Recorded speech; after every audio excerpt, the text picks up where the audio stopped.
عليكم ورحمة الله.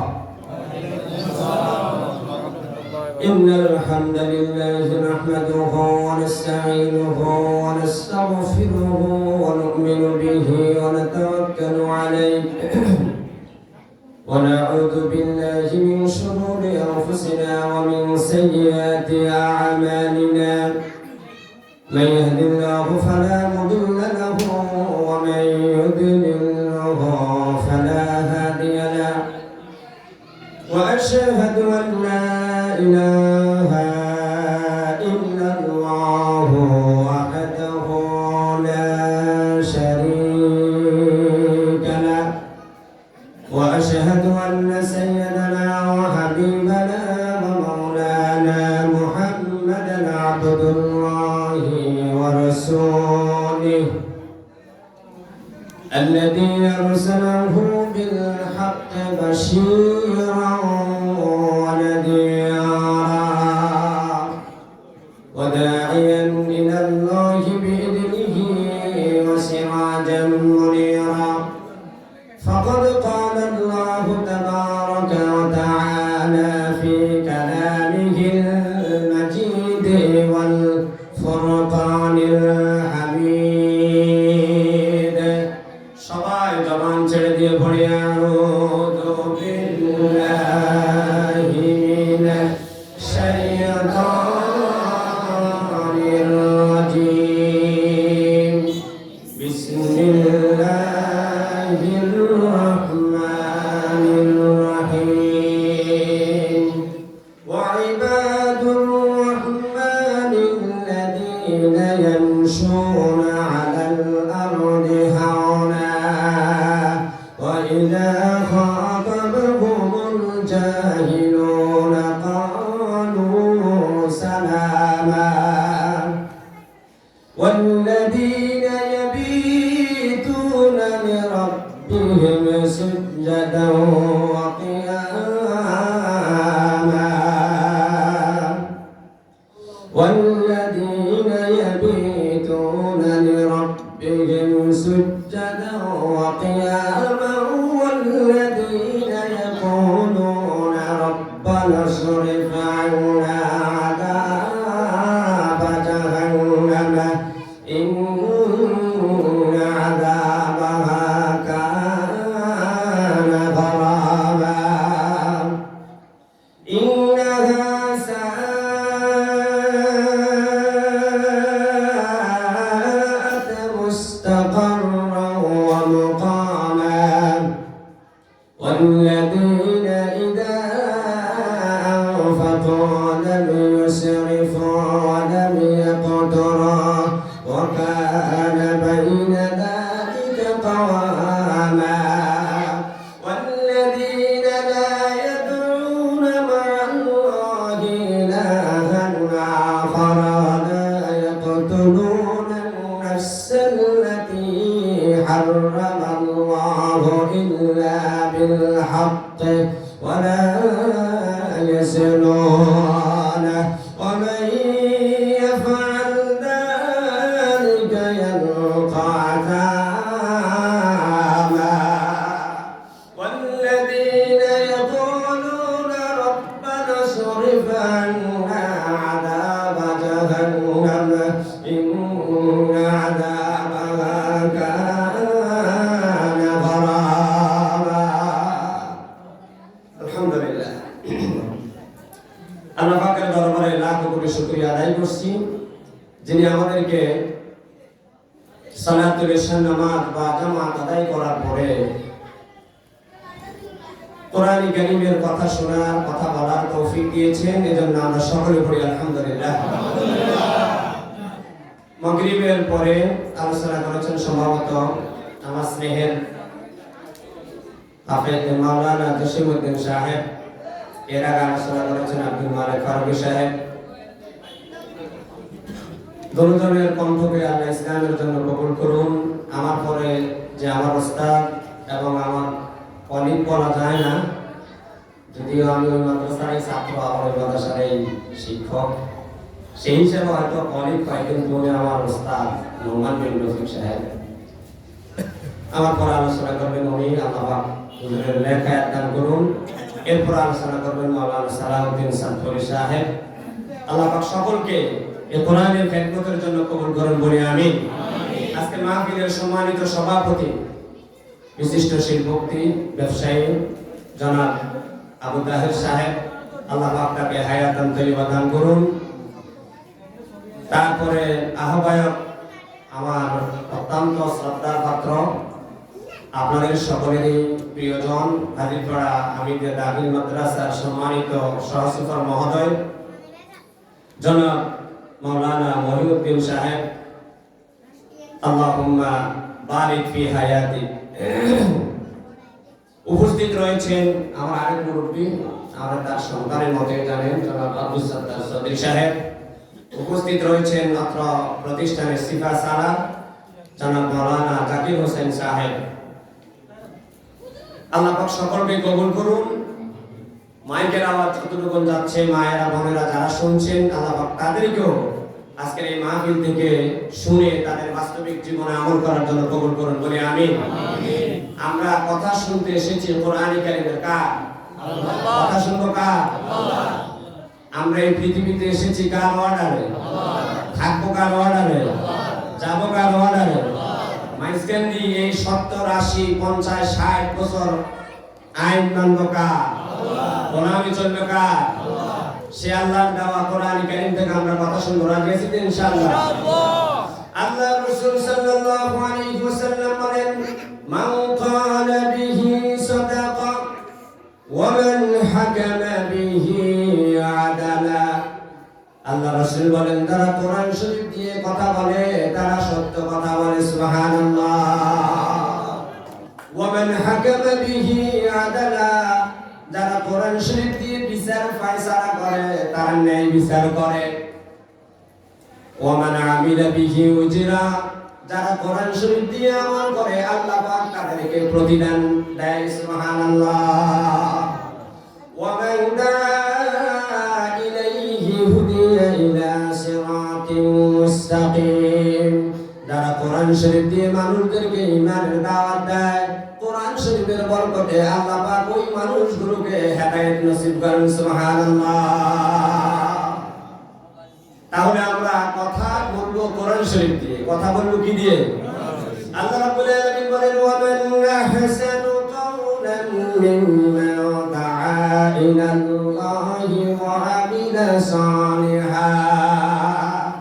24 নম্বর পারার 19 নম্বর পৃষ্ঠার মাঝামাঝি আল্লাহ পাক বলেন, ওই ব্যক্তির বক্তব্য, ওই ব্যক্তির কথা, ওই ব্যক্তির ডাক, ওই ব্যক্তির আহ্বান হলো সেরা ডাক, সেরা আহ্বান, যে ব্যক্তি মানুষদেরকে কোরআন শরীফ দিয়ে আল্লাহর দিকে ডাকে, সুবহানাল্লাহ। ওয়া ক্বালা ইন্নানি মিনাল মুসলিমিন, যে ব্যক্তি কোরআন শরীফ দিয়ে মানুষদেরকে ডাকে, শুধু ডাকে তাই নয়, নিজেও কোরআন শরীফ দিয়ে আমল করে আর নিজে সব সময় পরিচয় দেয়, ক্বালা ইন্নানি মিনাল মুসলিমিন, আমি একজন মুসলমান। তাহলে আল্লাহ সূরাত হামিমা সিজদা 24 নম্বর পারা 19 নম্বর পৃষ্ঠায় বলেন, ওই ব্যক্তির আহ্বান হলো সেরা, ওই ব্যক্তির বক্তব্য হলো সেরা, যে ব্যক্তি মানুষদেরকে কোরআন শরীফ দিয়ে আল্লাহর দিকে ডাকে, ওয়া আমিলা সালিহা, শুধু সে ডাকে তাই নয়, সে নিজেও কোরআন শরীফ দিয়ে আমল করে, সুবহানাল্লাহ। আর নিজেকে পরিচয় দেয়, ক্বালা ইন্নানি মিনাল মুসলিমিন, আমি একজন কি? মুসলমান। আমাদের নাম মুসলমান, আমরা পরিচয় দিব মুসলমান, এই ছাড়া দ্বিতীয় আমাদের আর কোনো পরিচয় নাই। আল্লাহ রাব্বুল আলামিন বলেন, মিল্লাতা আবিকুম ইব্রাহিম হুয়া সাম্মাকুমুল মুসলিমিন। ইব্রাহিম খলিলুল্লাহ তোমাদের মুসলিম জাতির পিতা, আমাদের মুসলিম জাতির পিতাকে ইব্রাহিম আলাইহিস সালাম, কেবলমাত্র ইব্রাহিম খলিলুল্লাহ ছাড়া আর কেউ মুসলিম জাতির পিতা হবে না। ওই মুসলিম জাতির পিতার জন্য সন্তান ভূমিষ্ঠ হলে নামটা রাখার অধিকার হলো বাবা। কে নাম রাখে? কোন সন্তান যদি দুনিয়ায় আসে নামটা কে রাখে? বাবা এত রাখে। আল্লাহ পাক বিশ্বনবী, আল্লাহ পাক হযরত ইব্রাহিম খলিলুল্লাহকে মুসলিম জাতির পিতা ঘোষণা করলেন। এরপরে এই মুসলিম জাতির নামটাও আল্লাহ পাক ইব্রাহিম খলিলুল্লাহকে রাখার পারমিশন দিয়ে দিলেন। সুবহানাল্লাহ। মিল্লাতা আবিকুম ইব্রাহিম ওয়া সাম্মাকুমুল মুসলিমিন। তোমাদের জাতির পিতা ইব্রাহিম তোমাদের নামটা রেখেছে মুসলিম। সুবহানাল্লাহ।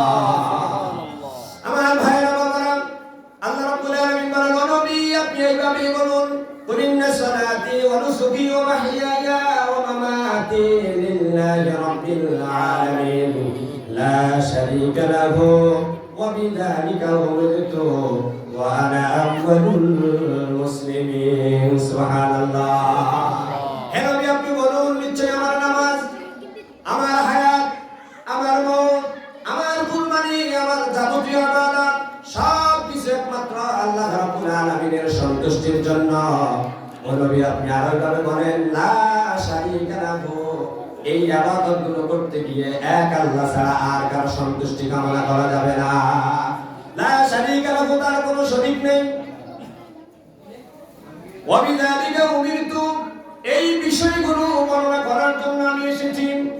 আর আমি আল্লাহ রাব্বুল আলামিনের একনিষ্ঠ বান্দাদের ভিতরে এক নাম্বার মাকালা ইন্নানি মিনাল মুসলিমিন, আমি মুসলমানদের প্রথম সারির প্রথম জন। সুবহানাল্লাহ। তাহলে আল্লাহ পাক বিশ্ব নবীকে বলেছে আপনি মুসলমান, এই কথা ঘোষণা করুন। আবার কোরআন কারীমের আরেক জায়গায় বলল, হে দুনিয়ার মানুষেরা, তোমরা মানুষদেরকে কোরআন শরীফ দিয়ে ডাকো, নিজে আমল করো, আর তুমি একজন মুসলিম এই কথাটা বিশ্ববাসীর কাছে পরিচয় হিসেবে উপস্থাপন করো। সুবহানাল্লাহ। তাহলে আমাদের পরিচয় কি? মুসলমান। আমরা এই পৃথিবীতে এসেছি আল্লাহর অর্ডারে, থাকবো আল্লাহর অর্ডারে, যাবো আল্লাহর অর্ডারে। এজন্য মুসলমান বলা হয় ওই ব্যক্তিকে, মাই মুসলিম ফাহুয়া মুসলিম, যে ইসলাম মানে তাকে বলা হয় মুসলিম। সুবহানাল্লাহ। মুসলিম এটা এক বছর, বহু মুসলমান মুসলিমুনা। আল্লাহ রাব্বুল আলামিন কোরআন কারীমে বিশ্ব নবীকে বলেছে আপনি মুসলমান, এই কথা পরিচয় দিন। আর আমাদেরকেও বলেছে তোমরাও মুসলমান, এই কথাটাই পরিচয় দাও। তাহলে মুসলমান কাকে বলে?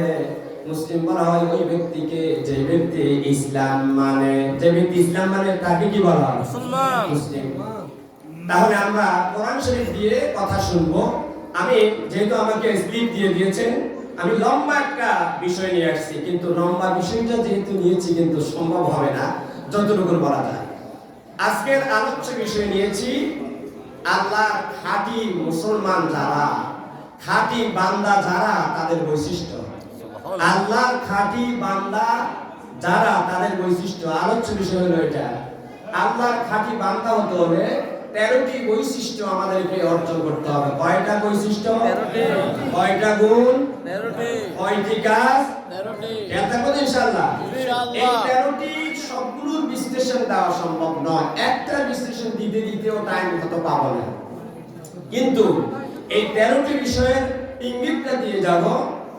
আপনি বাড়িতে গিয়ে মিলাই দেখবেন। আল্লাহ বলেছে ইবাদুর রহমান, এশার নামাজে আমি যে প্রথম রাকাতে যে তেলাওয়াতটা করেছি সেখান থেকে আজকের আলোচনা। সূরাতুল ফুরকান 19 নম্বর পারা 4 নম্বর পৃষ্ঠা থেকে শুরু করছি ইনশাআল্লাহ। আল্লাহ রাব্বুল আলামিন বলেন ইবাদুর রহমানিল্লাযীনা ইয়ামশুনা আলাল আরদি হাওনা ওয়া ইযা খাতাবাহুমুল জাহিলুনা ক্বালু সালামা। সুবহানাল্লাহ। আল্লাহ রাব্বুল আলামিন বলেন রহমানের বান্দা, খাঁটি বান্দা যারা, তাদের বৈশিষ্ট্য হলো 13টি। স্তর বাই স্তর ধারাবাহিকভাবে আল্লাহ পাক বর্ণনা করতেছে। আল্লাহ পাক বলেন আমার বান্দা যদি হতে চাও, আমার খাঁটি বান্দা যদি হতে চাও, ও বান্দা এই 13টি বৈশিষ্ট্য যদি অর্জন করতে পারো, তুমি আমার স্পেশাল খাস বান্দায় রূপান্তরিত হয়ে যাবে। সুবহানাল্লাহ। এই 13টি বৈশিষ্ট্য, 1 নাম্বার হলো আল্লাহ রাব্বুল আলামিনের মুখলিস বান্দা হতে হবে। 2 নাম্বার হলো বান্দা যারা হবে তারা নম্র হবে। 3 নাম্বার হলো তারা কখনো মূর্খ অজ্ঞ যারা ইসলাম স্ত্রীর সাথে তারা কখনো বিতর্কে জড়াবে না। 4 নাম্বার হলো তারা রাত্রি যাপন করবে সিজদা এবং কিয়ামের মাধ্যমে। 5 নাম্বার হলো তারা রাত্রি জাগরণ করে জাহান্নাম থেকে আল্লাহর কাছে পানাহ যাবে। 6 নাম্বার হলো তারা খরচ করার ব্যাপারে মধ্যম পন্থা অবলম্বন করবে। 7 নম্বরে তারা জীবনের কোনো ক্ষেত্রে কোনো কাজে কোনো আমলে শিরক করবে না। 8 নাম্বার হলো তারা মানুষ হত্যা করবে না, ইশারা ইঙ্গিতে মানুষ হত্যার সাথে জড়িত হবে না। 9 নাম্বার হলো তারা জেনা ব্যভিচার করবে না। 10 নাম্বার হলো এই মানুষগুলো কোনোদিন মিথ্যা সাক্ষী দিবে না, মিথ্যা সাক্ষী দিয়ে মানুষের জমিগুলো দখল করবে না, মিথ্যা সাক্ষী দিয়ে মানুষকে ফাঁসির মঞ্চে নেওয়ার ব্যবস্থা করবে না। 11 নম্বর হলো অনর্থক বেহুদা জাহিলি কুফরি কোনো মজলিসে বসবে না। 12 নম্বর হলো পবিত্র কোরআনের প্রতিটি আয়াত, প্রতিটি শব্দ, প্রতিটি অক্ষর অনুধাবন করবে, রিসার্চ করবে, গবেষণা করবে। 13 নম্বর হলো সন্তান, স্ত্রী, পুরো পরিবারের জন্য আল্লাহর কাছে দোয়া করে যাবে সুবহানাল্লাহ। শেষটা দিয়ে শুরু করি, 13 নম্বরটা দিয়ে শুরু করি, বাকিগুলো আপনারা বাড়ি থেকে মিলে নেবেন। আল্লাহ রাব্বুল আলামিন তার যে বান্দার যে 13টি বৈশিষ্ট্যের কথা বর্ণনা করলেন।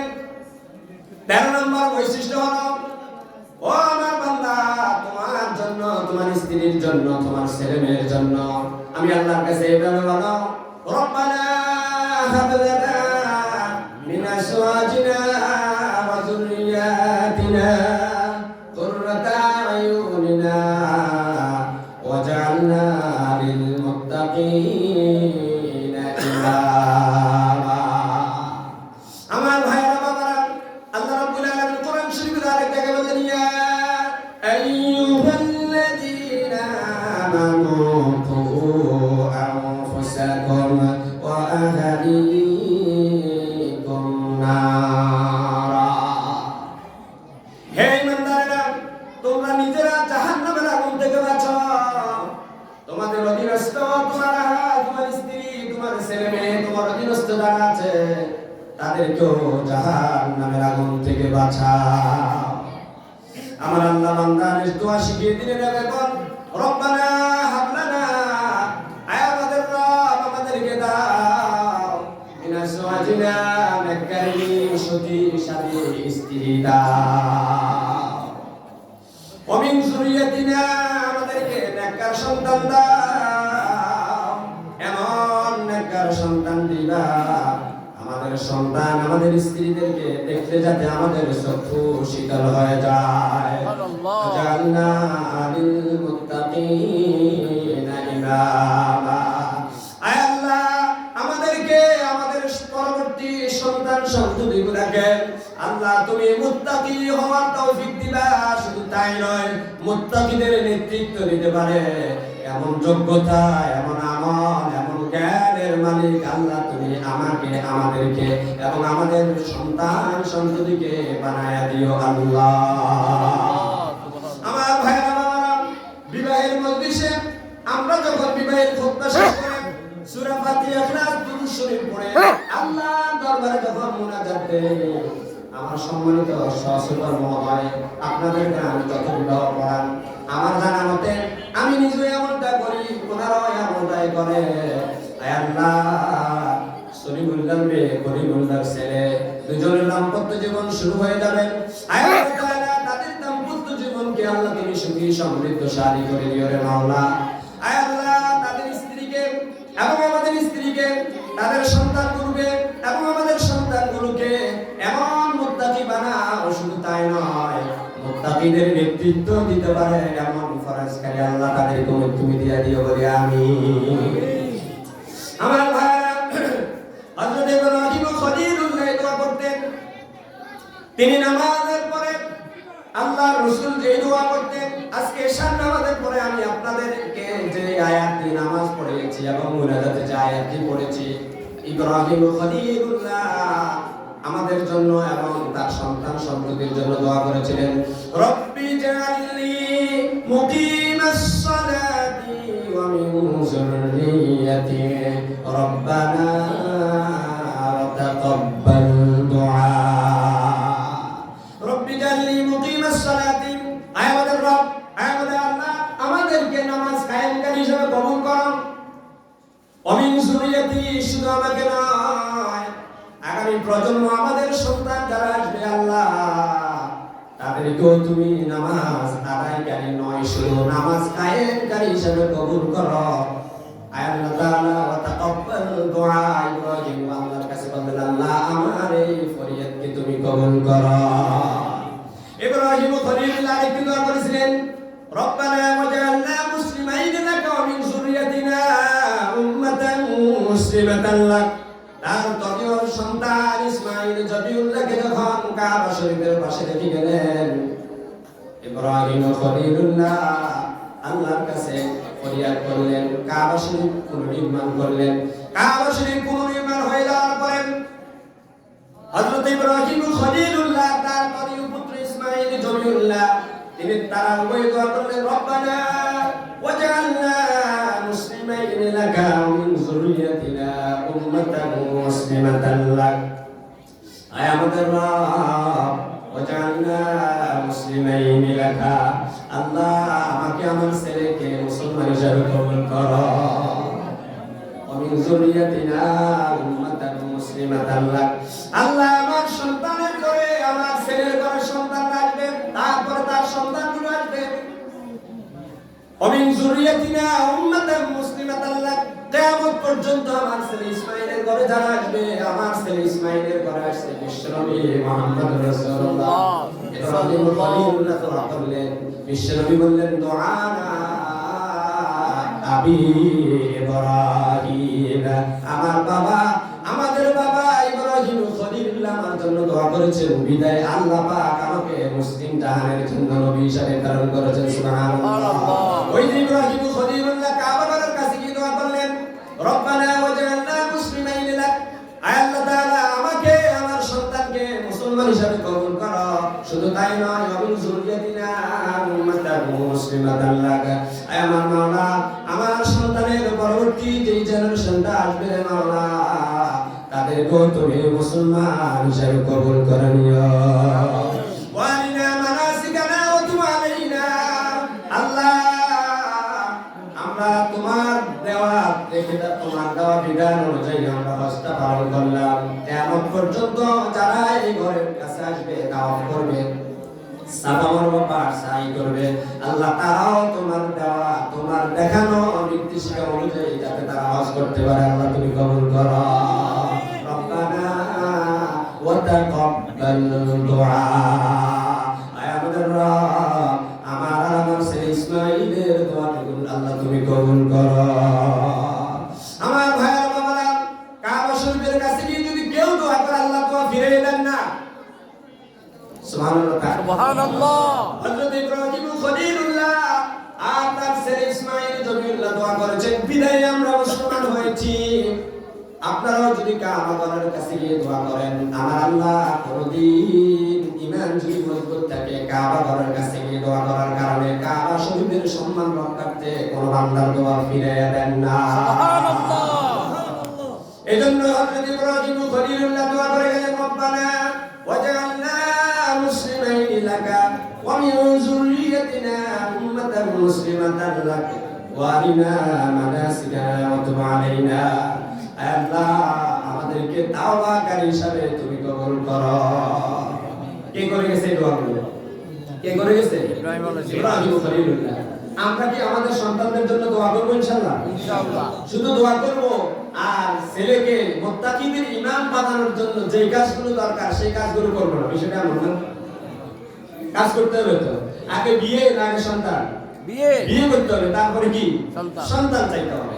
এখন ইব্রাহিম খলিলুল্লাহ নিজে তার ছেলের ইসলামিক মাইন্ডের বানিয়েছেন, আল্লাহ পাক তার ছেলেকে নবী হিসাবে কবুল করেছেন। সুবহানাল্লাহ।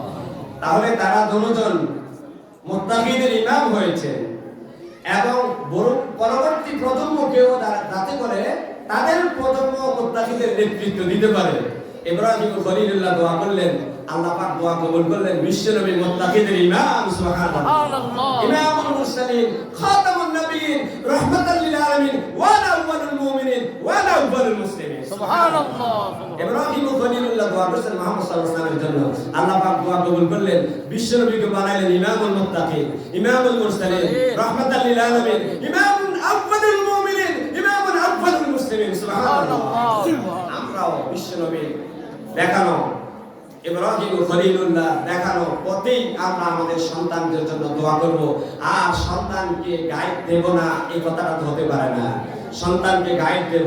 আপনার সন্তান যদি ভালো হয়ে যায় তাহলে এটাই আপনার গৌরব। আমরা তো দুনিয়ার ব্যস্ততা, দুনিয়ার একজন ইঞ্জিনিয়ার হয়েছে, আরেকজন মেজর হবে, একজন শিল্পপতি হয়েছে, আরেকজন বড় ব্যবসায়ী হবে, সেই প্রতিযোগিতায় আমরা ব্যস্ত, ঠিক কি না? কিন্তু আমরা চাই আমাদের সন্তানগুলো মুত্তাকিদের ইমাম হোক, কিন্তু আমরা সেই কাজটা করব না। তাহলে কি মুত্তাকিদের ইমাম হতে পারবে? আমার ভাইরা বাবারা, আল্লাহ রাব্বুল আলামিন ওয়াদা দিয়ে দিলেন মুত্তাকিদের ইমাম হতে হলে এই যে কেন আমি শেষটা আগে নিলাম, মুত্তাকিদের ইমাম হতে হলে এই 13টি বৈশিষ্ট্য যদি অর্জন করতে পারে, এই 13টি বৈশিষ্ট্য যার কাছে থাকবে, যে আমল করবে সমাজের, পরিবারে, রাষ্ট্রে আমল করার জন্য নির্দেশিকা দিতে পারবে, ওদেরকেই আল্লাহ পাক মুত্তাকিদের ইমাম বানায় দিবেন। সুবহানাল্লাহ। আবার আমার সাথে বলুন, রব্বানা হাব লানা মিন আজওয়াজিনা ওয়া যুররিয়াতিনা কুররাতা আ'য়ুনিনা ওয়াজআলনা লিল মুত্তাকিনা ইমামা। আমাদের রব, আমাদের স্ত্রী, আমাদের ছেলেমেয়ে, আমাদের ভবিষ্যৎ প্রজন্মকে আল্লাহ তুমি মুত্তাকি বানাইবা। শুধু তাই নয়, মুত্তাকিদের ইমাম হওয়ার মতো যোগ্যতা আল্লাহ তাদেরকে তুমি দিয়ে দিও, বলি আমিন। আমার ভাইরা বাবারা, আমরা প্রতিযোগিতা করি দুনিয়ার কে কলকারখানা কয়টা বানার মালিক হয়েছেন, কার ছেলে কয়টা বিদেশে আছেন, হাজিরপাড়া বাজারে কার কয়টা দোকান আছে। আমার ভাইয়ের যদি 10টা থাকে, আমি হাজিরপাড়া বাজারে 12টি দোকানের মালিক হব। ঢাকায় যদি 10টা বাড়ি থাকে, আমি 14টার বাড়ির মালিক হয়ে যাব। কিন্তু আমার রাসূল বলেছেন না না, প্রতিযোগিতা করবা কেবলমাত্র 2টি ক্ষেত্রে। কয়টা ক্ষেত্রে? আল্লাহ রাসূল বলেছেন লা হাসাদা ইল্লা ফি সিনাইনি রাজুলুন আতাহুল্লাহুল কুরআন। আল্লাহ রাসূল বলেছেন কোন প্রতিযোগিতা জায়েজ নাই, হিংসা জায়েজ নাই, ঈর্ষা জায়েজ নাই, কম্পিটিশন জায়েজ নাই। কে বলেছেন? আল্লাহ। বিশ্বনবী বলেছেন তবে 2টি ক্ষেত্রে প্রতিযোগিতা জায়েজ, 2টি বিষয়ে কম্পিটিশন জায়েজ, 2টি বিষয়ে ঈর্ষা জায়েজ, 2টি বিষয়ে হিংসা না ঈর্ষা জায়েজ। সেই দুটোর 1 নাম্বার হলো আল্লাহর কোন বান্দা যদি কোরআন কারীমের হাফেজ হয়, আল্লাহর কোন বান্দা যদি কোরআন কারীমের জ্ঞান অর্জন করে। মনে করেন আপনার ছেলে, আপনার ভাইয়ের ছেলে হাফেজ হয়েছে, আপনি ঈর্ষা করবেন, প্রতিযোগিতা করবেন, আমার ভাইয়ের ছেলে হাফেজ হয়েছে, কেন আমি আমার ছেলেকে হাফেজ বানাবো না? আমার ভাইয়ের মেয়ে 5 ওয়াক্ত নামাজ পড়ে, আমি কেন আমার মেয়েকে 5 ওয়াক্ত নামাজ পড়ার জন্য বলবো না? আল্লাহ রাসূল বলেছেন ফাহুয়া ইয়াকুলু বিহি আনা আল-লাইলি ওয়া আনা আন-নাহার। আল্লাহর কোন বান্দা যদি কোরআন কারীমের জ্ঞান অর্জন করার পরে সে রাত্রেও কোরআন শরীফের উপর আমল করে, দিনেও আমল করে, রাত্রেও কোরআন শরীফ দিয়ে মানুষদেরকে ডাকে, দিনেও ডাকে, প্রকাশ্য মানুষদেরকে কোরআন শরীফ দিয়ে ডাকে, দিনেও ডাকে। আল্লাহ ওই বান্দা যদি রাখতে পারে, তার 2টো হাত, 2টো চোখ, 2টো পা, আমারও তো 2টো হাত, 2টো চোখ, 2টো পা আছে। আমার ভাই যদি রাত দিন কোরআন শরীফের উপর আমল করতে পারে, আমি কেন পারবো না? আমিও তার চাইতে বেশি বেশি করে আমল করব। সুবহানাল্লাহ। কোরআন শরীফের সাথে যদি আপনি লেগে থাকেন, আপনার মর্যাদা বাড়ায় দিবে কে? এই যে ডক্টর মিজানুর রহমান আল্লামা দেওয়ার হোসেন সাইদি রাহিমাহুল্লাহ, এই যে তাদের এত সম্মান, তাদেরকে সাংবাদিকেরা প্রশ্ন করেছিল আপনাদেরকে মানুষ এত শ্রদ্ধা করে কেন? তারা বলো 2টা কারণ। 1 নম্বর কারণ হলো আমরা আমাদের 14 গোষ্ঠীর কোনো কথা বলি না। আমাদের কেউ স্বামীর তন্ত্র, কেউ বাবার তন্ত্র বাস্তবায়ন করার জন্য মঞ্চে কাঁপায়। আমরা আল্লাহর এই জমিনে আল্লাহর আইনকে বাস্তবায়ন করার জন্য, বিশ্ব নবীর আদর্শ বাস্তবায়ন করার জন্য জনগণের কাছে মেসেজ দিয়ে যায়। এজন্য কোরআন শরীফকে তারা ভালোবাসে। কোরআন শরীফের সাথে জুলদান লেগে থাকার কারণে জুলদানের দামটা বেড়ে গিয়েছে। আমি আল্লামা সাইদি, আমি মিজানুর রহমান কোরআন শরীফের সাথে ওই যে 5 টাকা দামের কাপড় জুলদান কোরআন শরীফের সাথে লেগে থাকার কারণে যখন কাপড়টার দাম বেড়ে গিয়েছে, আল্লাহ পাক কোরআন শরীফের সাথে লেগে থাকার কারণে আমাদের ও দামটা আল্লাহ পাক বাড়ায়া দিয়েছে। সুবহানাল্লাহ। হানাদারি মাদ্রাসার মুহতামিম মরহুম আল্লামা শফিউর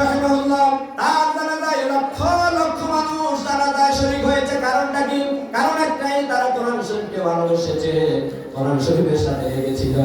ওই যে 5 টাকা 10 টাকা দামের কাপড় দিয়ে কোরআন শরীফের ঝুলদান বানানোর কারণে, কোরআন শরীফের সাথে লেগে থাকার কারণে 5 টাকা দামের কাপড়ের দামটা বেড়ে গেল। 20 টাকা 50 টাকা দামের কাঠ দিয়ে কোরআন শরীফের রেল বানানোর কারণে ওই যে কাঠের দামটা বেড়ে গেল। এই কোরআন শরীফের সাথে যদি আপনি লেগে থাকেন, আল্লাহ পাক আপনার দামটাও বাড়ায় দিবে, ঠিক কিনা? হযরত বেলাল ইথিওপিয়ার রাজধানী আদিস আবাবা থেকে এসেছিল। আসাদু বলতে বলতে না সাদু বলতো। এত কালো, এত বেটে, এত কুৎসিত মানুষ ছিল। আল্লাহ রাসূল যখন মেরাজে গিয়েছিল, হযরত বেলালের পায়ের আওয়াজ শুনেছিল। আরশাদিন থেকে বেলালের পায়ের আওয়াজ শুনে গিয়েছিল। বেলাল তো কোনো বংশ মর্যাদা পরিবারে জন্মগ্রহণ করেন নাই, কোনো ব্যবসায়ী ছিলেন না, কোনো শিল্পপতি ছিলেন না। কোরআন শরীফের সাথে লেগে থাকার কারণে হযরত বেলাল মদিনার জমিনে, মক্কার জমিনে হেঁটেছিল। তার পায়ের আওয়াজটা আরশাদিন পর্যন্ত পৌঁছে দিয়েছে কে? কোরআন কারীম। এই যে আমি একজন ক্ষুদ্র মানুষ, আপনারা আমাকে ভালোবাসেন না, কোরআন শরীফকে ভালোবাসেন, ওই যে কোরআন শরীফের সাথে লেগে থাকার কারণে এই যে লাল এই কাপড়টা, এটার কোনো দাম নাই। এই লাল কাপড়টা যদি সাধারণ কোনো বইয়ের সাথে লেগে থাকতো, এটার এত দামটা হতো না। কিন্তু কোরআন শরীফের সাথে লেগে থাকার কারণে এই লাল কাপড়টার দামটাও আল্লাহ পাক বাড়ায় দিয়েছে, ঠিক কিনা? সুতরাং ওই আশরাফ তার আছে শুধু বংশ পরিচয়, সেই আশরাফ তার জীবন কোরআন অনুযায়ী পূর্ণ কর্ম হয়। সুবহানাল্লাহ। আপনি কোন বংশ জন্মগ্রহণ করলেন? আবু জেহেল কুরাইশ বংশের, আবু লাহাব কুরাইশ বংশের, আর বেলাল একজন গোলাম আদিস আবাবা, ইথিওপিয়ার রাজধানী আদিস আবাবা থেকে এসেছিল। সুতরাং বোঝা গেল কোরআন শরীফকে শ্রদ্ধা না করলে আপনি যত বড়ই নামি দামি হন না কেন, আল্লাহর কাছে আপনার কোনো দামই নাই, ঠিক কিনা? আমার ভাইরা বাবারা, হযরত লুকমান হাকিমের কথা আপনারা নাম শুনেছেন। এই লোকটি ছিল বেটে মানুষ, পা ছিল মুস্কানো, পা ছিল ফাটা। ওই যে শীতকাল আসলে পা এরকম ফাটি যায়, এরকম ফেটে যেত। বেটে মানুষ, কথা বলতে পারতেন না। কিন্তু এক আল্লাহকে ভয় করার কারণে, ওই সময়ের আসমানি কিতাবের উপর লেগে থাকার কারণে হযরত লুকমানকে আল্লাহ পাক স্বপ্ন যোগে জিজ্ঞাসা করলেন, হে লুকমান, আমি কি তোমাকে নবুয়ত দিতে চাই, তুমি কি নবুয়ত নিবা না হিকমত নিবা? হযরত লুকমান বলল, আল্লাহ, আমি তোমার কাছে হিকমত চাই। সুবহানাল্লাহ। এই লুকমান ছিল মিশরের বাদশার একজন গোলাম, কিন্তু আল্লাহকে ভয় করার কারণে, ওই সময়ের জাবুর কিতাবের উপর, আসমানি কিতাবের উপর আমল করার কারণে আল্লাহ পাক হযরত লুকমানকে এত সম্মানিত করেছে। আসমানি কিতাবকে সে সম্মানিত করেছে, সে আল্লাহকে সম্মানিত করেছে, আল্লাহ তাকে সম্মানিত করে কোরআন কারীমের 21 নম্বর পারা কোরআন কারীমের সূরা লুকমান নাযিল করে তাকেও সম্মানিত করেছে। সুবহানাল্লাহ। আল্লাহ রাব্বুল আলামিন বলেন, ওয়ালাকাদ আতাইনা লুকমানাল হিকমাতা আনিশকুর লিল্লাহ। ও নবী, আমি আমার লুকমানকে যখন জিজ্ঞাসা করেছিলাম, লুকমান রে, তুমি কি নবুয়ত নিতে চাও না হিকমত নিতে চাও? আমার লুকমান পছন্দ করেছে আমি যেন তাকে হিকমত দেই। ও নবী, প্রজ্ঞাপন আকারে জারি করে দিলাম, কিয়ামত পর্যন্ত, কিয়ামতের পরেও আমার লুকমান আমাকে সম্মান করেছে, আমার লুকমান আসমানি কিতাবকে সম্মান করেছে, আমিও আমার লুকমানকে সম্মানিত করেছি, আমিও আমার লুকমানের নামে একটা সূরা নাযিল করে দিয়েছি। কিয়ামত পর্যন্ত লুকমানকে যেরকম সম্মানিত করেছি, আপনার সাহাবী বেলালকে যেরকম সম্মানিত করেছি, কোরআন শরীফের সাথে যদি কোনো আপনার কোনো কামার, কোনো মুসিব, কোনো ড্রাইভার, কোনো হেল্পার যদি কোরআন শরীফের সাথে লেগে থাকে, লুকমানকে যেরকম জিরো থেকে হিরো বানায় দিয়েছি, আমিও আপনার উম্মতদেরকে এইভাবে জিরো থেকে হিরো বানায় দেব। সুবহানাল্লাহ। একটু জিকির করি, লা ইলাহা ইল্লাল্লাহ, লা ইলাহা ইল্লাল্লাহ, লা ইলাহা ইল্লাল্লাহ, লা ইলাহা ইল্লাল্লাহ, লা ইলাহা ইল্লাল্লাহ, মুহাম্মাদুর রাসূলুল্লাহ।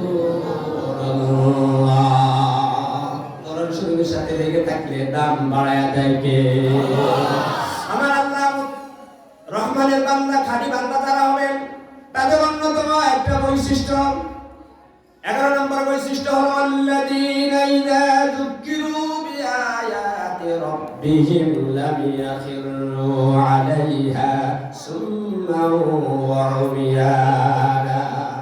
আল্লাহ রাব্বুল আলামিন বলেন, রহমানের বান্দা যারা হবে তাদের 13টি বৈশিষ্ট্যের 11 নম্বর বৈশিষ্ট্য হলো তাদের সামনে যখন কোরআন শরীফ তেলাওয়াত করা হবে মনের কান দিয়ে, দিলের কান দিয়ে একনিষ্ঠতার সাথে শুধু শুনবে তাই নয়, তারা তাদের বাস্তবিক জীবনেও আমল করবে। সুবহানাল্লাহ। আমার ভাইয়েরা বাবারা, আল্লাহ রাব্বুল আলামিন বলেন,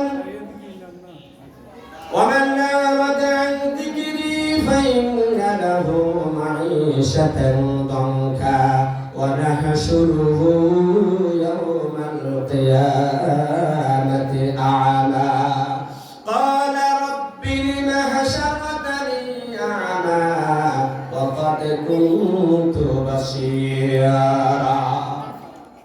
আল্লাহ রাব্বুল আলামিন সূরা তাহা 124, 25, 26 নম্বর আয়াতে বলেন, ওমান আরাদা আন যিকরি, যিকিরের অনেকগুলো অর্থ আছে। এক অর্থ হলো কোরআন কারীম। ওমান আরাদা আন যিকরি, আমার যিকির থেকে দূরে সরে গেল, মানে আমার কোরআন শরীফ থেকে দূরে সরে গেল, আমার কোরআন শরীফকে মানল না, আমার কোরআন শরীফকে বাদ দিয়ে নিজেদের মন মস্তিষ্ক প্রসূত সিদ্ধান্ত অনুযায়ী জীবন পরিচালনা করেছিল। ফাইন্না লাহু মাঈশাতান দানকা, আমি আল্লাহ তাদের আরামায়েশ জীবন জীবিকা সব কিছু সংকুচিত করে দেই। বন্ধুরা আমার, বাবারা আমার, ভাইয়েরা আমার, বলতে পারেন হুজুর আমেরিকার ওই যে ট্রাম্প, সে তো কোরআন শরীফ মানে না, তার তো আরাম আয়েশের আর কোনো অভাব নেই। খোঁজ নিয়ে দেখেন, কোনো আরাম নাই, খেতে পারে না, কোনো আরাম নাই, স্ত্রী নেই। এই যে আপনার আমাদের নরেন্দ্র মোদী ভারতের, ওর বউ আছে না, তাহলে আরাম আয়েশ আছে না, খেতে পারে না। দেখবেন যত মানুষ কোরআন শরীফের উপর আমল করবে না, এদের টাকা পয়সা থাকবে, তবে ছেলের টর্চারে ভুগবে, মেয়ের টর্চারে ভুগবে, স্ত্রীর টর্চারে ভুগবে, গ্রামে গঞ্জে আসতে পারবে না। ওই যে ষড়যন্ত্র করে, ইত্রামি বাহাত্রামি করে, ক্ষমতার অপব্যবহার করে টাকা পয়সা কামাইছে। এজন্য টাকার মালিক হওয়া এক জিনিস, আরাম আয়েশ আরেক জিনিস। কিন্তু বাংলার জমিনে যতজন কোরআন শরীফের কথা বলে, একজনেরও বড় ধরনের কোনো রূপ নাই। আমাদের দেশে দেখবেন এই যে মসজিদের 5,000 টাকা 10,000 টাকা বেতনে যারা চাকরি করে, দেখবেন তারা কত সুন্দর স্বাস্থ্য, দেখবেন তাদের পাঞ্জাবিটা কত ইস্ত্রি করা, দেখবেন তাদের পরিবার, তাদের স্ত্রী তার কথা শুনে, তার ছেলে মেয়েগুলা তার কথা শুনে আরাম আয়েশের অভাব নাই। শুধু বাহ্যিক দৃষ্টিতে হয়তো মনে করি তার গাড়ি বাড়ি নেই। এই মানুষগুলো যদি মারা যায়, দেখবেন তাদের জানা যায় নিঃস্বার্থ ভালোবাসা দিয়া প্রাণ মন উজাড় করে দিয়ে দেখবেন এই মানুষগুলোকে সম্মানের সহিত বিদায় জানায়। বহু শিল্পপতি আছে করোনা কালীন টাইমে মারা গিয়েছে, নিজের সন্তানটাও কবরে রাখতে সাহস করে নাই। কিন্তু এই দেশে কওমি মাদ্রাসা, সরকারি মাদ্রাসা, হাফিজ মাদ্রাসার ছাত্ররা তারা মুখোশ টুকুশ ছাড়ায় ওই মানুষগুলোকে কবরে রেখেছে। যে সন্তানকে গাড়ি বাড়ির মালিক বানানোর জন্য, যে সন্তানকে বিসিএস ক্যাডার বানানোর জন্য, মেজর বানানোর জন্য বাবা মা এত কষ্ট করলো, ওই সন্তান শেষ পর্যন্ত বাবা আমাকে কবর রাখার সাহসটা করলো না। ঠিক কিনা? এগুলো আপনাদের বাস্তবে দেখা। এগুলো আমি আর বলতে চাই না, আমার যেহেতু অনেকগুলো পয়েন্ট আমার 8:30 মিনিট পর্যন্ত দিয়েছে। তাহলে আল্লাহ রাব্বুল আলামিন বলেন, রহমানের বান্দা যারা, তাদের 11 নম্বর বৈশিষ্ট্য হলো আল্লাযীনা ইযা যুক্কিরু বিআয়াতি রাব্বিহিম লাম ইয়াখিরু আলাইহা সুম্মান ওয়া উমিয়ানা। তাদের সামনে যখন আল্লাহর কোরআন কারীম, জিকির মানে হলো আল্লাহর কোরআন, যখন কোরআন কারীমের আয়াত তাদের সামনে তেলাওয়াত করা হয়, তাদের ঈমানটা বৃদ্ধি পেয়ে যায়।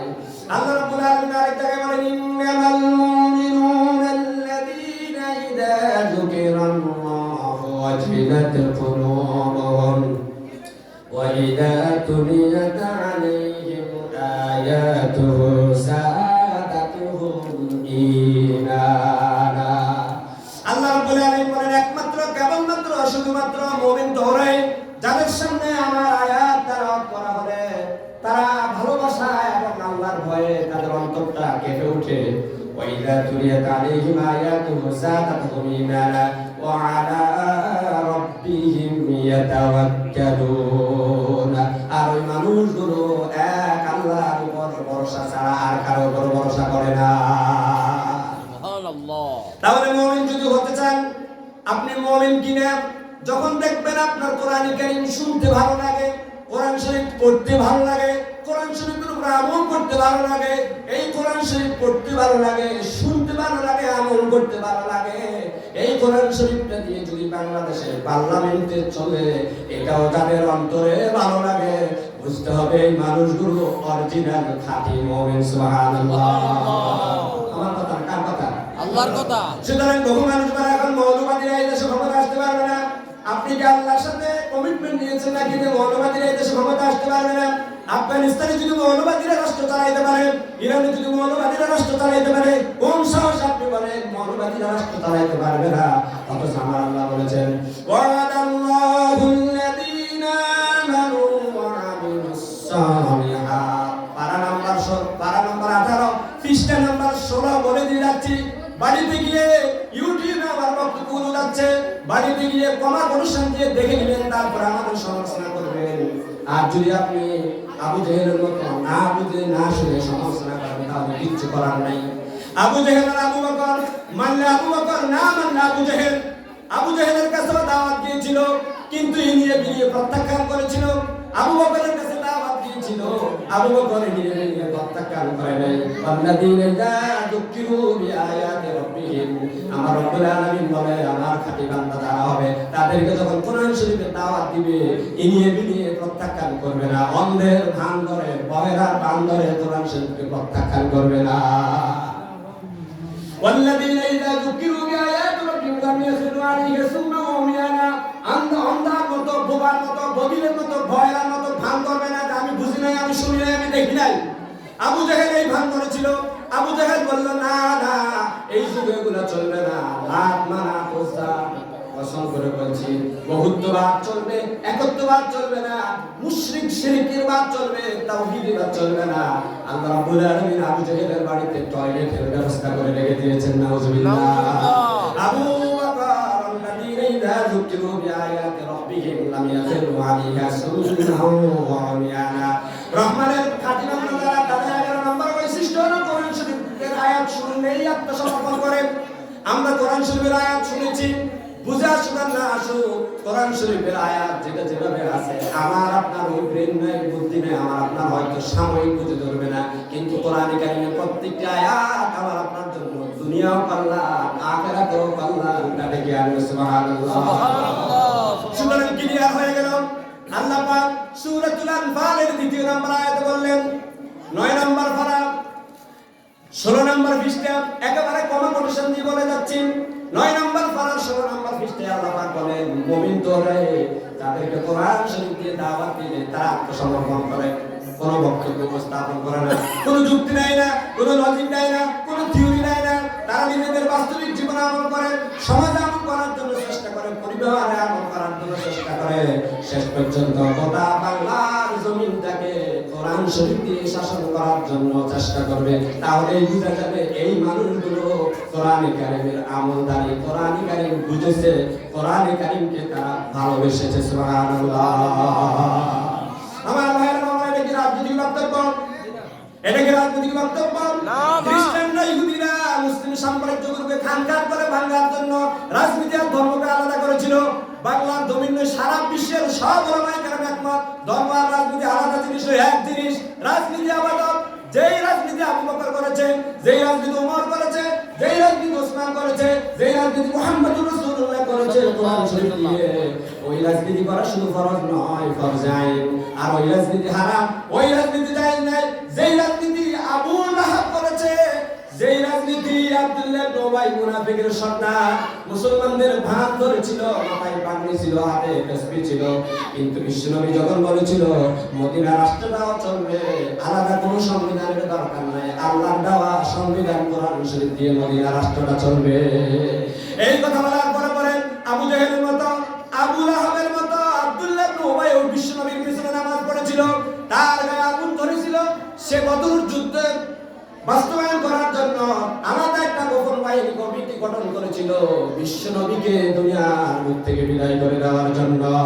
আজ বাংলার জমিনে কিছু মানুষ আছে কোরআন কারিমের আওয়াজ স্তব্ধ করে দেওয়ার জন্য, বন্ধ করে দেওয়ার জন্য ষড়যন্ত্র করবে। এটা ইতিহাস, ভয় পাওয়ার কারণ নাই। বিশ্বনবী রাতের আধারে মক্কা থেকে হিজরত করে মদিনায় গিয়েছিল। আবার 10,000 সাহাবায়ে কেরামকে নিয়ে মক্কার জমিনটাকে বিজয় করে কালিমার পতাকা উড্ডয়ন করে দিয়ে গিয়েছে, ঠিক কিনা? সুবহানাল্লাহ। সুতরাং ভয় পাওয়ার কারণ নেই। এই জমিনের মালিক কে? আল্লাহ। আমাদের মালিক কে? আল্লাহ। আমরা হইলাম সরকারি দল। কি দল? আমরা কি দল?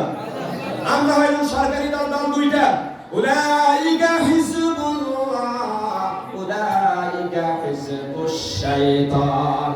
যারা নিজেরা কোরআন শরীফের উপর আমল করে, পরিবারকে আমল করা, সমাজকে বাস্তবায়ন করার জন্য, রাষ্ট্রকে ইসলামী রাষ্ট্র করার জন্য কোরআন শরীফ দিয়ে আমল করে, রাষ্ট্রটাকে কোরআন শরীফ দিয়ে পরিচালনা করার জন্য চেষ্টা করে, এই মানুষগুলো হলো আল্লাহর খাঁটি বান্দাদের ভিতর অন্যতম। সুবহানাল্লাহ। আমার ভাইরা, এগুলো কি রাজনীতির কথা না? আপনারা বলেন না। বিশ্বনবী কি মসজিদে নববীর ইমাম ছিল, সাথে সাথে মদিনা রাষ্ট্রের প্রেসিডেন্ট ছিল না? জি। খলিফাতুল মুসলিমিন ওমর রাদিয়াল্লাহু তাআলা আনহু জানুন ছিলেন খলিফা, মসজিদের ইমাম জানুন ছিল রাষ্ট্রের ইমাম। এটাই ইসলামের অরিজিনাল রূপ। কিন্তু ইহুদি, নাসারা, খ্রিস্টানরা মুসলিম সাম্রাজ্যগুলোকে ভেঙে খানকা করে দেওয়ার জন্য কিছুর উপরে মসজিদ আর খানকা আর গির্জায় বসায় দিয়া মুসলমানদেরকে বুঝিয়েছে যে খ্রিস্টান ইহুদিদের মতো তাদের ধর্ম থাকবে গির্জায়, বেগোটাতে, মন্দিরে। তোমরা মুসলমান, তোমাদের ধর্ম থাকবে মসজিদ, মাদ্রাসায়, খানকাতে, ময়দানে আসা যাবে না। কিন্তু বিশ্বনবী বললেন না।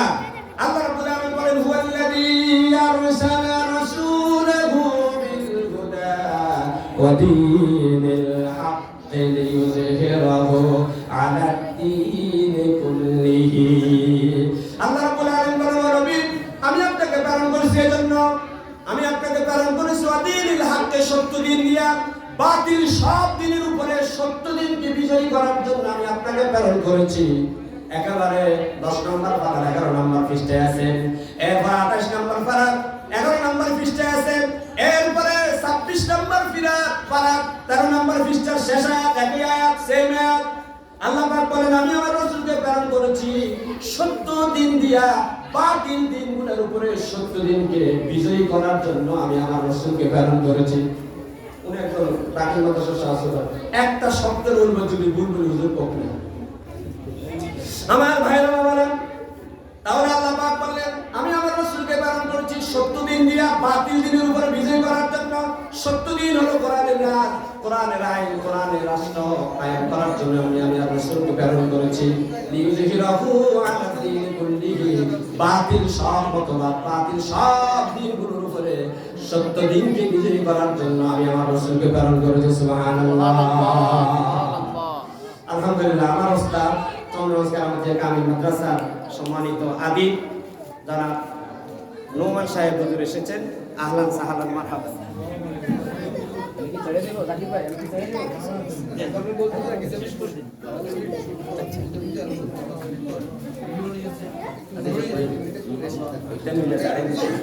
কন্টিনিউ করেন 10 মিনিট কন্টিনিউ করেন, উনি একটু রেস্ট নেন 5 মিনিট।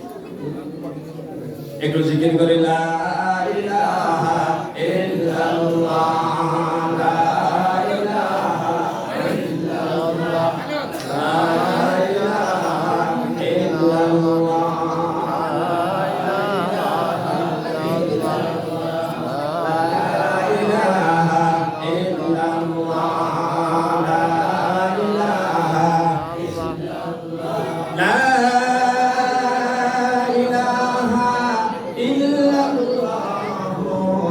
মুহাম্মাদুর রাসূলুল্লাহ সাল্লাল্লাহু আলাইহি ওয়াসাল্লাম।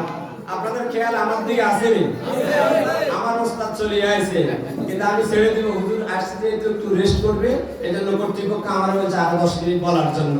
তা আপনারা ইচ্ছা করলেও আমাকে উঠাইতে পারবেন না, আমার আরো 10 মিনিট অর্ডার দিয়েছে।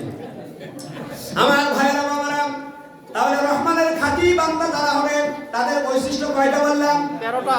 আলোচনা করছি কয়টা? 2টা। তাহলে আল্লাহ রাব্বুল আলামিন বলেন ওয়াল্লাযীনা ইযা যুক্কিরু বিআয়াতি রাব্বিহিম লাম ইয়াখিরু আলাইহা সুন্নান ওয়া উমিয়ানা। এই আয়াতের ব্যাপারে যিনি কি বলেছিলেন, আল্লাহ রাসূলকে আল্লাহ পাক বারণ করেছেন, হুয়াল্লাযী আরসালা রাসূলাহু বিল হুদা। আল্লাহ পাক বলেন আমি আমার রাসূলকে প্রেরণ করেছি সত্য দিন সহকারে, বাতিল সব দিনের উপরে সত্য দিনকে বিজয়ী করার জন্য। সুবহানাল্লাহ।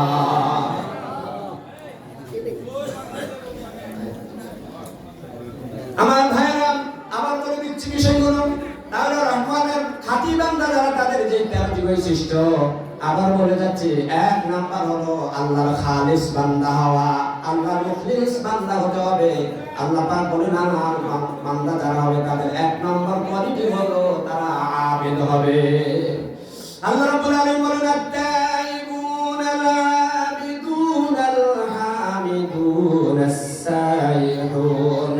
মুমিন যারা হবে তাদের বৈশিষ্ট্যগুলোর ভিতরে অন্যতম একটা বৈশিষ্ট্য হলো আবেদ হওয়া, ইবাদতকারী হওয়া। এরপরে 2 নম্বর হলো ওয়া ইবাদুর রহমানিল্লাযীনা ইয়ামশুনা আলাল আরদ। রহমানের বান্দা যারা হবে তাদের 2 নম্বর বৈশিষ্ট্য হলো এই মানুষগুলো নম্র হয়, ভদ্র হয়, নিরহংকার হয়, অহংকার করে না। আল্লাহ রাব্বুল আলামিন বলেন আল্লাযীনা কাযযাবু বিআয়াতিনা ওয়াস্তাকবারু আনহা। যারা অহংকার করে, আমার আয়াতগুলোকে প্রত্যাখ্যান করলো, এই মানুষগুলো জান্নাতে যেতে পারবে না। হাত্তা ইয়ালজাল জামালু ফি সামিল খিয়াত। আকাশের দরজা ততক্ষণ পর্যন্ত খোলা হবে না, জান্নাতের দরজা ততক্ষণ পর্যন্ত খোলা হবে না যতক্ষণ পর্যন্ত না হাত্তা ইয়ালজাল জামালু ফি সামিল খিয়াত, যতক্ষণ পর্যন্ত না সুইচের ছিদ্র দিয়ে ওর যাওয়া সম্ভব না হয়। আপনারা বলেন তো সুইচের ছিদ্র দিয়ে কি কিয়ামত পর্যন্ত ওর যাবে কিনা? না। আল্লাহ রাব্বুল আলামিন বলেন আমার বান্দা যারা হবে এই মানুষগুলো নিরহংকার হবে। এই মানুষগুলো কোনোদিন এলেমের অহংকার করবে না, টাকার অহংকার করবে না, ক্ষমতার অহংকার করবে না, তারপরে পাওয়ারের অহংকার করবে না। আল্লাহ রাসূল বলেন আল কিবরিয়া গুরিদাই ওয়াল আযমাতু ইজারি। আল্লাহ রাসূল বলেন অহংকার আমি আল্লাহর গায়ের চাদর। আমার ভাইরা বাবারা, আমাদের দেশের প্রধান উপদেষ্টার গায়ের চাদর নিয়ে কেউ যদি টানাটানি করে, সে কি বাইরে যাবে না লাল করে যাবে? লাল করে যাবে। বিশাল জগতের মালিক আল্লাহ রাব্বুল আলামিনের কুদরতি চাদর নিয়ে যদি কেউ টানাটানি করে, নিজেকে যদি বড় মনে করে, আল্লাহ রাসূল বলেছেন ওই ব্যক্তির নিশ্চিত জাহান্নাম হাত্তা ইয়ালজাল জামালু ফি সামিল খিয়াত। 3 নাম্বার হলো জান্নাত। 3 নাম্বার হলো এই মানুষগুলো রাত্রি জাগরণ করে ইবাদতের মাধ্যমে। ওয়াল্লাযীনা ইয়াবিতুনা লিরাব্বিহিম সুজদান ওয়া কিয়ামা। রহমানের খাঁটি বান্দা যারা হবে তাদের 4 নম্বর বৈশিষ্ট্য হলো এই মানুষগুলো রাত্রি জাগরণ করে সিজদা এবং কিয়ামের মাধ্যমে। সুবহানাল্লাহ। 5 নম্বর এই মানুষগুলো রাত্রে তাহাজ্জুদ পড়ার পরে আল্লাহর কাছে বলে রব্বানা আসরিফ আন্না আযাব জাহান্নাম। আয় আমার বলো আল্লাহ, আমার রব, জাহান্নাম থেকে আমাকে দূরে রাখো। আল্লাহ জাহান্নামের কঠিন শাস্তি থেকে আমাকে মুক্তি দিয়ে দাও। রহমানের খাঁটি বান্দা যারা হবে তাদের 6 নম্বর কোয়ালিটি হলো এই মানুষগুলো খরচ করার ব্যাপারে অপচয় করে না, আবার অপব্যয় করে না, আবার কি করে তাও করে না। আল্লাহ রাব্বুল আলামিন বলেন আল্লাযীনা ইযা আনফাকু লাম ইউসরিফু ওয়া লাম ইয়াকতুরু ওয়া কানা বাইনা যালিকা কাওয়ামা। রহমানের খাঁটি বান্দা যারা তাদের 6 নম্বর বৈশিষ্ট্য হলো এই মানুষগুলো অপব্যয় করে না, আবার দ্বীনের কাজে সন্তানেরকে ধার্মিক শিক্ষা দেওয়ার জন্য লালন পালন করার ক্ষেত্রে কোনো ধরনের বকিলতা করে না। এরপরে 7 নম্বর হলো এই মানুষগুলো শিরক করে না। ওয়াল্লাযীনা লা ইয়াদউনা মা'আল্লাহি ইলাহান আখারা ওয়া লা ইয়াকতুলুনা আন-নাফসাল্লাতী হারামাল্লাহু ইল্লা বিল হাক্কি ওয়া লা ইয়াজনুন। 7 নম্বর হলো এই মানুষগুলো আল্লাহর সাথে কথায় কাজে ইবাদতে লেনদেনে কোনো ক্ষেত্রে আল্লাহর সাথে তার সৃষ্টি জগতের কোনো বস্তুকে শরীক স্থাপন করে না। এরপরে 8 নম্বর হলো এই মানুষগুলো প্রকাশ্যে অপ্রকাশ্যে কোনো মানুষকে তারা হত্যা করে না। 9 নম্বর হলো আল্লাহ ইয়াজনুন, এই মানুষগুলো জিনা করে না, ব্যভিচার করে না, পরক্রিয়া করে না। 10 নম্বর হলো এই মানুষগুলো মানুষগুলো অনর্থক কোনো বৈঠকে বসে না, অনর্থক কোনো জলসায় বসে না। 12 নাম্বার হলো এই মানুষগুলো পবিত্র কোরআনে কারিমের প্রত্যেকটি আয়াতের সামনে তারা সারেন্ডার করে, সুবহানাল্লাহ। 13 নাম্বার হলো এই মানুষগুলো তারা নিজেরা এই 12টি বৈশিষ্ট্য অর্জন করার পরে গভীর রজনীতে আল্লাহর কাছে বলে, রব্বানা হাব লানা মিন আজওয়াজিনা ওয়া যুররিয়াতিনা কুররাতা আ'ইউনিনা ওয়াজআলনা লিল মুত্তাকিনা ইমামা। আয় আমাদের রব, আমার স্ত্রী, আমার ছেলে মেয়ে, আমার সন্তান সন্ততি, পরবর্তী প্রজন্মকে আল্লাহ তুমি মুত্তাকি বানায়ো। মুত্তাকিদের নেতৃত্ব দেওয়ার জন্য যতটুকু তাকওয়া দরকার, যতটুকু জ্ঞান দরকার, আল্লাহ ওই জ্ঞানের মালিক আল্লাহ তুমি তাদেরকে বানায়া দিও, বলি আমিন। হাদা মা ইনদি ওয়া লা ইলাহা ইল্লাল্লাহ আলাইহি তাওয়াক্কালতু ওয়া ইলাইহি উনীব। আসসালামু আলাইকুম।